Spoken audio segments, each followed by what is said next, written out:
Ya, Assalamualaikum warahmatullahi wabarakatuh. Bismillahirrahmanirrahim. Alhamdulillah. Alhamdulillahilladzi la yansa man dzakara. Alhamdulillahilladzi la yudayyi'u man syakara. Alhamdulillahilladzi yajzi bihil ihsani ihsana wa bisabri najata wa ghufrana. Kita lanjutkan kembali kajian sirah nabawiyah kita pada siang hari ini. Setelah terakhir kita sudah membahas tentang perjanjian Hudaybiyah. Nah, jadi perjanjian Hudaybiyah ini ternyata memberikan kesempatan kepada Nabi Muhammad untuk kemudian memperluas dakwahnya. Ya. Jadi pasca perjanjian Hudaybiyah ini, Nabi ini mengutus para sahabatnya ke daerah-daerah seperti ke Romawi, ya, ke Raja Persia, kepada Raja Habasyah, sampai kemudian ke Mesir. Ya, jadi pengiriman ini kita sebut dengan pengiriman syariah, ya, atau pengiriman utusan. Ya, jadi Kaisar Romawi Heraklius itu menerima utusan dari Nabi Muhammad SAW itu pada akhir tahun ke-6 Hijriah. Ya, jadi ini setelah Nabi itu pulang dari melaksanakan umroh yang kemudian tertahan, ya, kemudian melakukan perjanjian Hudaybiyah pada akhir tahun ke-6 Hijriah, ya, yaitu pada bulan Muharram. Jadi memang Rasulullah SAW itu mengirimkan utusan kepada Heraklius, ya, ini seorang pimpinan dari Romawi yang berisi surat pada saat itu. Jadi Nabi Muhammad ini mengutus setiap utusan kepada para penguasa-penguasa untuk memberikan surat, di mana di surat itu ada ajakan-ajakan yang kemudian mengajak mereka untuk akidah sebagaimana yang kemudian diutus oleh Nabi Muhammad sallallahu alaihi wasallam. Nah, jadi dari sini kemudian kita paham bahwa ternyata memang risalah Islam ini adalah risalah yang universal, ya. Sebagaimana Allah berfirman dalam surat Al-Anbiya, "Wa ma arsalnaka illa rahmatan lil alamin." Ya. Jadi maka kemudian dakwah Nabi yang tadinya hanya lokal, ya, itu kemudian berkembang menjadi lebih luas, ya. Sehingga kemudian wibawa politik dari Nabi ini pasca perjanjian Hudaybiyah ini menjadi meningkat, ya. Semakin disegani pada saat itu. Nah, Imam Bukhari dalam kitab sahihnya, ya, beliau itu menyebutkan teks dari surat yang dikirimkan oleh Nabi kepada beberapa penguasa-penguasa, ya, di antaranya Heraklius. Jadi Heraklius ini yang menyampaikan surat dari Nabi SAW itu adalah Ad-Diyah, yaitu nama Dihyah. Dihyah ini adalah sahabat yang ditugaskan pada saat itu. Ya, lagi-lagi kita belajar sirah untuk memunculkan nama kemudian hadir dalam sejarah dan punya peran, ya, sehingga kita tahu bahwasanya ada orang-orang yang memiliki peran di dalam dakwah ini. Nah, maka kemudian di sini saya mengutip, ya, ketika kemudian Nabi menulis surat kepada Heraklius, Nabi memulai seperti biasa dengan kalimat Bismillahirrahmanirrahim. Ya, teman-teman tahu kalimat ini kalimat yang ditolak ketika kemudian ingin dituliskan di perjanjian Hudaybiyah, ya. Tapi pada surat yang Nabi kirimkan kepada Heraklius, Nabi menulisnya, ya, Bismillahirrahmanirrahim, itu dari Muhammad hamba Allah, ya, dan Rasulnya kepada Heraklius Romawi, ya, keselamatan bagi yang mengikuti petunjuk, ya, sesungguhnya saya mengajak Anda kepada Islam, ya, maka kemudian jika Anda mengikutinya maka Anda akan selamat dan Allah memberikan pahala kepada Anda 2 kali lipat. Jika Anda berpaling maka Anda akan menanggung dosa kaum dari Anda, ya. Ini luar biasa sekali, sebuah surat yang kemudian menunjukkan bahwasanya Nabi kita, Nabi Sallallahu Alaihi Wasallam ini sudah memiliki wibawa secara politik di tengah-tengah manusia saat itu, ya. Setelah kita bahas bagaimana perjuangan mereka dari awal sampai kemudian sampai kepada titik bisa mengirimkan surat kepada bangsa Romawi pada saat itu. Ya, maka Allah Subhanahu wa taala berfirman, "Qul ya ahlal kitabi ta'alu ila kalimati sawa'in bainana wa bainakum alla na'budu illallaha wa la nusyrika bihi syai'a wa la yattakhidha ba'duna ba'dan arbaban min dunillahi fa in tawallaw faqulu asyhadu bi anna muslimun." Nah, ini sebuah ayat yang kemudian dikatakan oleh ulama, ya, termasuk ayat yang berkaitan dengan surat yang kemudian Nabi kirimkan kepada penguasa dari Romawi, ya. Jadi memang termasuk yang paling sahih, ya, termasuk yang paling sahih jika berkaitan dengan teks dari isi surat yang dikirimkan kepada Heraklius. Nah, inilah yang paling sahih, ya. Nanti teks yang dari Nabi kepada Raja Kisra, kepada Raja Habasyah, ya, di sini masih ada ikhtilaf tentang narasi yang kemudian tertuang dalam surat. Cuman yang Heraklius ini adalah kemudian surat yang disepakati bahwa dia konteks narasinya ini sahih. Maka kemudian teman-teman sekalian, bahkan sampai ke Mesir Nabi itu mengirimkan surat pada saat itu. Ya, mengirimkan surat. Jadi yang luar biasa tuh ketika Nabi mau mengirimkan surat kepada Heraklius, pada saat itu para sahabat mengatakan kepada Nabi, "Ya Rasul, mereka tuh nggak akan baca surat kita kalau kemudian nggak ada stempel, ya. Kalau kemudian nggak ada stempel, maka disinilah dibuat stempel dari perak, ya. Kemudian diukir di atasnya ukiran Muhammad Rasulullah, ya. Ini dalam Sahih Bukhari, dalam kitab Fathul Bari, ya, dikatakan bahwasanya akhirnya kita bikin stempel dari perak, kemudian di atasnya itu ada tulisan Muhammad Rasulullah, ya. Jadi sudah menunjukkan karakteristik Islam, ya. Dimulai dengan basmalah, ya, distempel dengan Muhammad Rasulullah. Jadi sudah menunjukkan karakteristik kaum muslimin yang sudah kemudian dihormati di tengah-tengah bangsa pada saat itu. Nah, maka teman-teman sekalian, ya, memang setelah pasca bukan peperangan tapi perjanjian Hudaibiyah ini ada beberapa peristiwa-peristiwa yang kemudian terjadi, ya. Nah, di sini saya cuma mengutip pengiriman utusan-utusan dari Nabi Sallallahu Alaihi Wasallam kepada beberapa pemimpin-pemimpin atau penguasa-penguasa pada saat itu. Nah, itu pada tahun ke-6 Hijriah. Nah, sekarang kita bergeser pada tahun yang ke-7 Hijriah.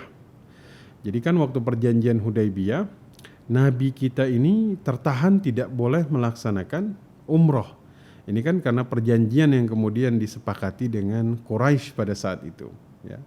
Sehingga pada akhirnya tahun ke-7 Hijriah itu pada bulan Dzulqa'dah, maka Rasulullah ini Sallallahu Alaihi Wasallam akhirnya berangkat dengan tujuan umroh sebagaimana kesepakatan dalam perjanjian Hudaibiyah, ya, bahwa pada tahun itu Rasul dan sahabat nggak boleh melaksanakan umroh, tapi boleh datang tahun depan, ya. Maka berdasarkan kesepakatan Rasul itu datang. Dan isi perjanjiannya itu kalau Nabi Muhammad datang bersama sahabat, mereka itu tidak boleh memasukkan persenjataan apapun. Jadi nggak boleh datang bawa senjata, kecuali boleh bawa pedang, tapi yang masih tersarung. Ya, maksudnya tuh masih ada di sarungnya. Ya, jadi boleh bawa, tapi kemudian nggak boleh dikeluarkan dari sarungnya. Nah, dan ada beberapa poin pada saat itu. Nah, maka dari Musa bin Uqbah disebutkan bahwa kaum muslimin ini tetap bawa senjata pada saat mereka melaksanakan umroh ini. Takut ada pengkhianatan yang kemudian dilakukan oleh kaum musyrikin Makkah pada saat itu, ya. Nah, maka jumlah Rasul dan sahabat yang melakukan umroh pada tahun ke-7 Hijriah pada saat itu jumlahnya ada 2.000 orang, selain anak-anak dan wanita. pada saat itu ya. Ini disebutkan oleh Imam Al-Hakim dalam kitab dikutip oleh Ibnu Hajar Al-Asqalani dalam kitab Fathul Bari ya, itu disebutkan oleh Al-Imam Al-Hakim pada saat itu. Nah, maka kemudian kaum muslimin sampai dan mereka tawaf di Ka'bah. Ya. Maka nanti kita disunnahkan ketika bertawaf saat umroh itu 3 putaran pertama sunnahnya bertawaf sambil berlari-lari kecil. Ya, kalau pada zaman itu boleh berlari-lari kecil ya, karena mungkin jumlahnya tidak terlalu banyak seperti sekarang. Kalau sekarang kan berlari-lari kecil agak sulit dilakukan. Ya, nah itu kenapa? Karena pada saat itu Rasul menginstruksikan karena ada isu yang beredar di tengah-tengah kaum Quraisy bahwa kaum muslimin ini kaum yang lemah. Maka instruksi dari Nabi ketika mereka umrah qadha ini, ya, umrah pada tahun ke-7 Hijriah ini, mereka berlari-lari kecil 3 putaran pertama. Untuk apa? Untuk menunjukkan bahwa kita itu kaum muslimin bukanlah orang-orang yang lemah. Ya. Ini disampaikan oleh Imam Al-Bukhari, dikutip dalam kitab Fathul Bari, ya. Ada dalam Musnad Imam Ahmad juga. Nah, di mana Quraisy kaum musyrikin waktu kemudian kaum muslimin tawaf, mereka itu keluar meninggalkan kota Makkah. Mereka pergi. Ya, ada sebuah bukit namanya Qu'aiqan. Nah, itu nama bukit di mana mereka itu melihat dari kejauhan. Mereka hanya memantau dari jauh, ya, memantau ketika kaum muslimin itu melakukan tawaf dari kejauhan, ya. Nah, maka mereka kemudian kaget ternyata kekuatan yang datang pada saat umroh qadha pada saat itu jumlahnya sangat banyak sekali, ya, jumlahnya sangat banyak, ya. Maka ketika mereka melaksanakan, jadi kan waktu itu perjanjiannya hanya boleh 3 hari. Ya, hanya boleh 3 hari, habis itu harus meninggalkan kota Makkah.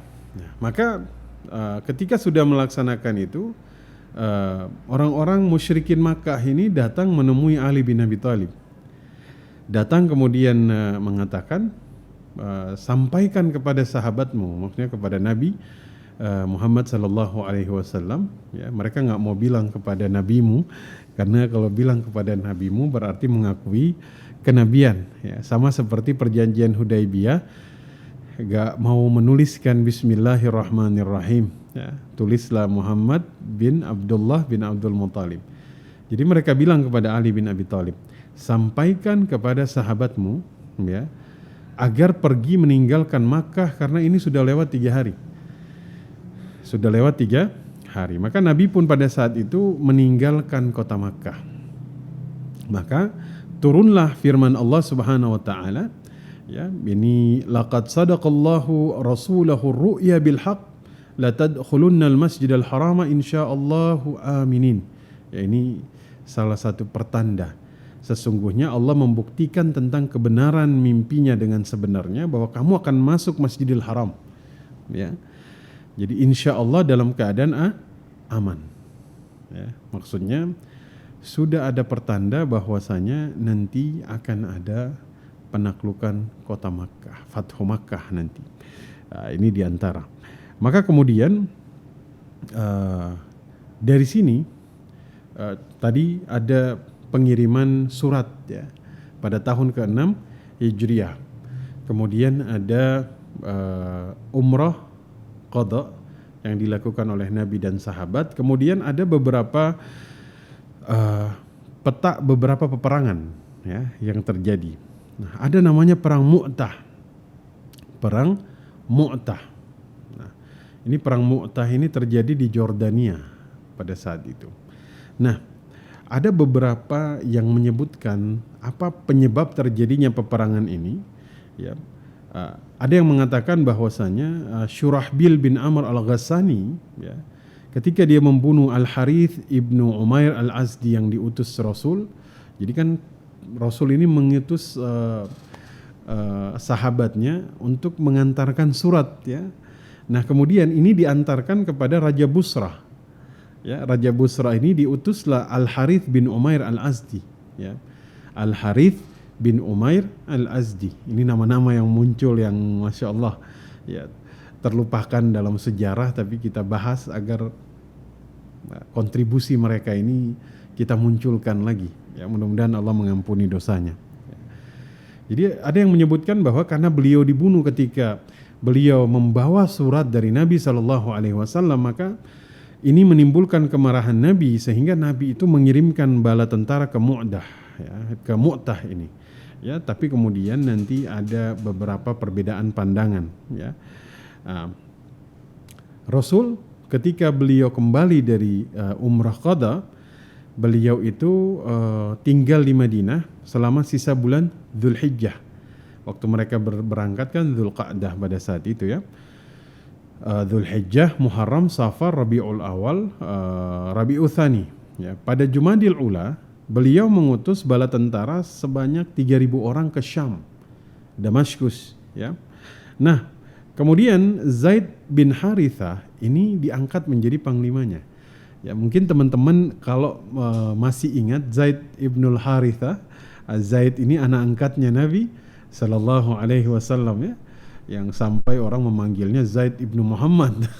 Saking menyangka Zaid ini anaknya kan. Zaid ini seorang anak yang terpisah dari ibu dan ayahnya, kemudian dijual sebagai seorang budak, dibeli kemudian oleh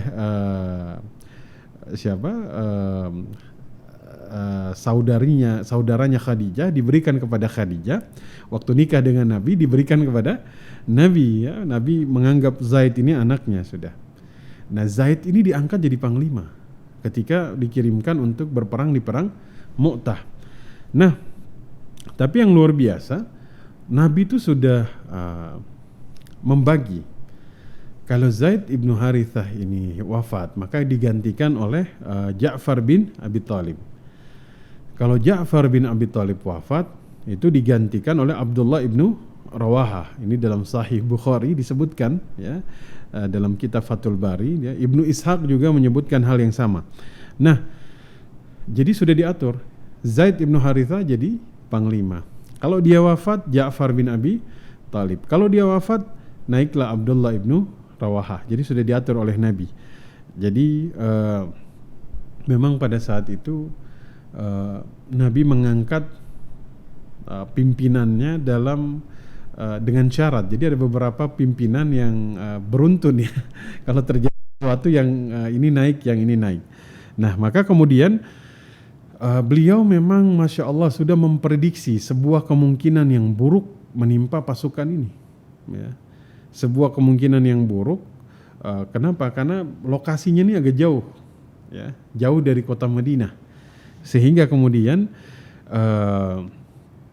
tidak ada memang pergesekan dengan daerah-daerah di bawah kekuasaan negara kuat seperti Bizantium, ya, kemudian beberapa daerah yang berafiliasi dengan Syam pada saat itu. Ya, maka ketika mereka tiba, Heraklius ini juga tiba di kota Ma'ab kalau tidak salah ya, kota Ma'ab ya, itu jumlahnya 100.000 orang pasukan dari Romawi ya, 100.000 orang. Kemudian ada pasukan Arab juga yang berafiliasi, jumlahnya 100.000 orang. Ada beberapa qabilah ya, qabilah Lakham, Judzam, Quda'ah ya. Kaum muslimin itu akhirnya mereka mencoba membahas ya, ini 200.000 orang pada saat itu kan. Sementara Nabi itu mengutus 3.000 ya. Ini Masya Allah, ini luar biasa ya. Bahkan ketika mereka berdiskusi, ada usulan bagaimana kalau kemudian mengirimkan surat kepada Nabi, menginstruksikan, menggambarkan kekuatan musuh ya. Romawi 100.000, qabilah afiliasi dari bangsa Arab yang lain 100.000, berarti kan cukup besar pada saat itu. Tapi Abdullah ibnu Rawaha ya, dalam sirah ini termasuk yang memberikan motivasi kepada yang lain. Ya, ini luar biasa motivasinya itu. Ya, motivasi yang cukup membakar semangat dari pasukan pada saat itu. Artinya kita bukan berlandaskan jumlah, kekuatan atau banyaknya, ya, tapi kemudian kita menurut Abdullah bin Rawaha kita berdasarkan agama yang kemudian Allah muliakan, ya. Sehingga kemudian Ibnu Ishaq dalam sirah Ibnu Haisyam itu menyebutkan bagaimana kemudian Abdullah ibnu Rawaha memberikan motivasi kepada mereka. Jadi akhirnya bertolaklah mereka, Zaid ibnu Haritha ya, yang jadi pemimpin ya, panglima untuk menuju medan Mu'tah. Ya. Pada saat itu Zaid ibnu Haritha terkena tombak dari pasukan Romawi ya. Lalu kemudian dia syahid ya. Berdasarkan instruksinya Rasul ya, dia digantikan oleh Ja'far bin Abi Thalib pada saat itu ya. Sehingga kemudian Ja'far itu tangan kanannya putus ya, tangan kanannya putus ya. Kemudian dia memegang bendera dengan tangan kirinya. Bahkan dalam riwayat yang lain dalam kitab Sirah itu disebutkan tangan kanannya ini putus tapi nggak benar-benar putus. Maksudnya ada sedikit daging yang tersisa, dia injak di tanah, dia tarik agar benar-benar putus. Ini kan Masya Allah kisah bagaimana Sirah itu menggambarkan mereka pada saat itu ya. Nah sehingga akhirnya dia memeluk benderanya itu karena tangan kirinya itu putus kan, sehingga dia memeluk benderanya itu, sehingga dia meninggal dalam keadaan memeluk bendera panji kebesaran Islam, sehingga diambil oleh Abdullah ibnu Rawaha ya, dia sempat mundur sebentar lalu maju lagi bertempur sampai wafat lagi. Jadi ternyata yang tiga disebutkan oleh Nabi ini tiga-tiganya wafat pada saat itu ya.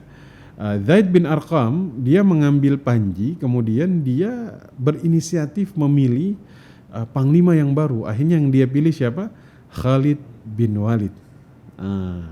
Akhirnya Khalid bin Walid ini dia melihat wah ini kita berada dalam situasi bahaya, sehingga dia menyusun kembali barisan, dia merubah pasukan ya. Jadi ada strategi yang dia lakukan pada saat itu ya, sehingga kemudian dia menarik kembali pasukannya dengan teratur tanpa kehilangan korban yang lebih banyak. Walaupun memang saya mengutip di sini dari kitab Sirah Ibnu Haisyam dan Ibnu Hazm dalam Jawami Os-Sirah ya, dikatakan bahwa hanya 13 orang yang kemudian terbunuh pada saat itu ya. Akhirnya Khalid bin Walid ini berhasil menyelamatkan kerugian yang lebih besar pada saat peperangan ini ya, dan kemudian Romawi juga mengalami efek yang sangat luar biasa. Mereka mengalami kerugian yang besar pada saat itu ya. Ja'far bin Abi Thalib dalam perang Mu'tah ini ya, mungkin kita dalam kitab-kitab sirah atau zaman sekarang orang tuh jarang mengenal sosok Ja'far bin Abi Thalib.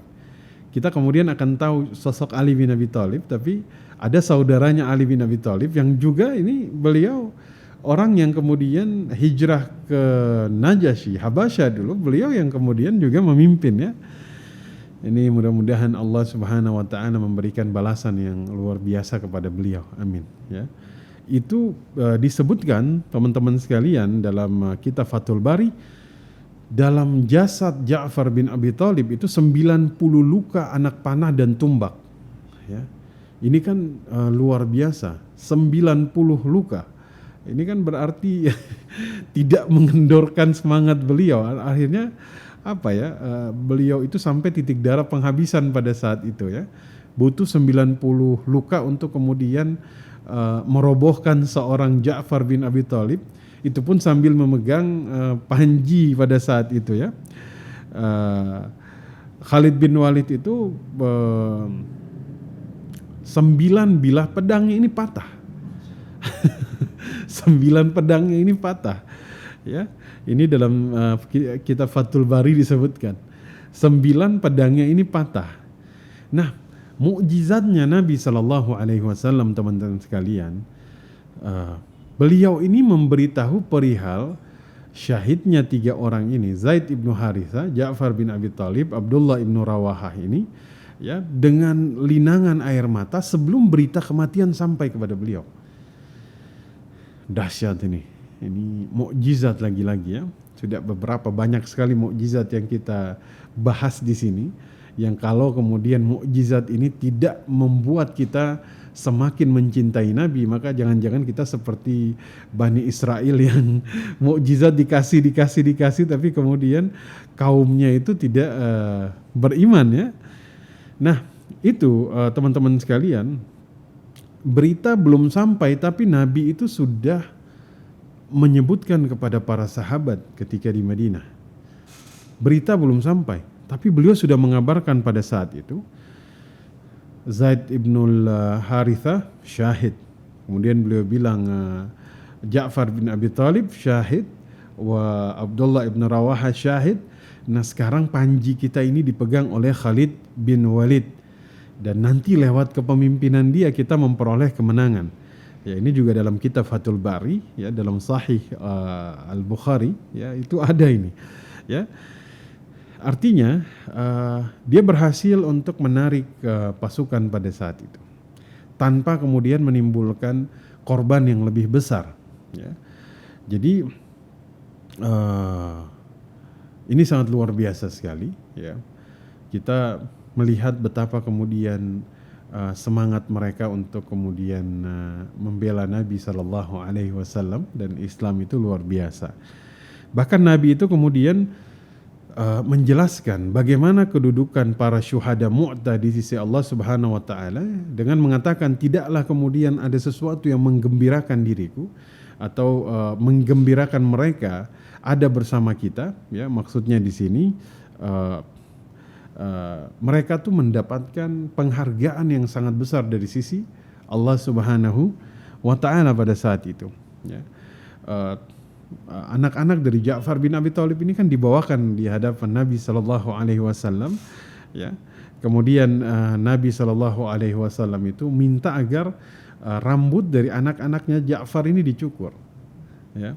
Maksudnya dicukur mengingatkan perihal keyatiman mereka kepada ibunya ya, bahwasanya sekarang anak-anaknya ini ya yatim ya, dan Nabi mengatakan kepada mereka tidak usah takut, aku menjadi wali mereka di dunia dan di akhirat. Allah, kalau sudah menjadi ditanggung oleh Nabi Sallallahu Alaihi Wasallam, masya Allah, ini termasuk sesuatu yang kemudian menggembirakan.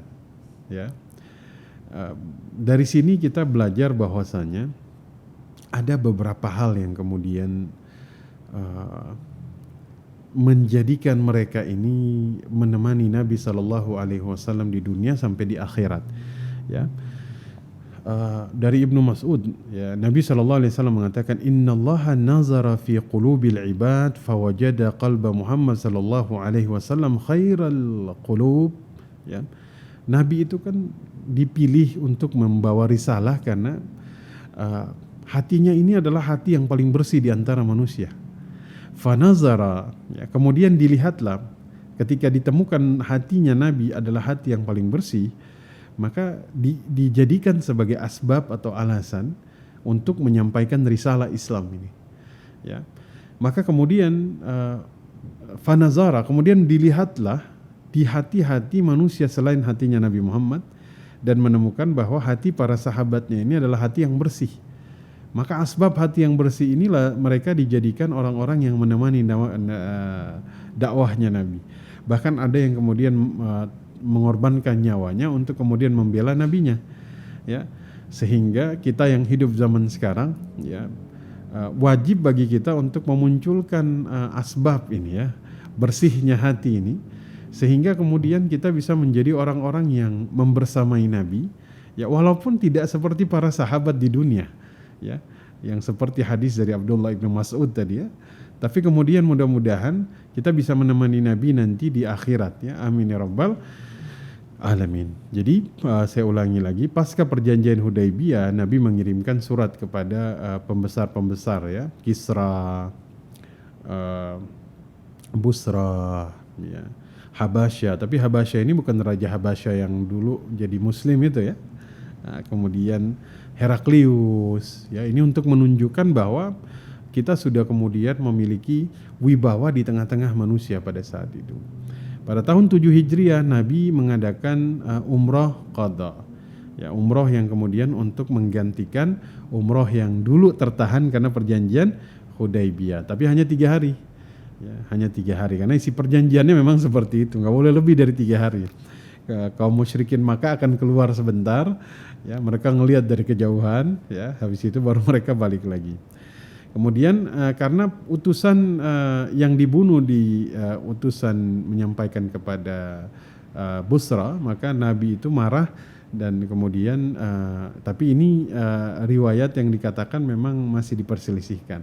Ala kulli hal memang Nabi mengirimkan 3.000 pasukan ke Syam.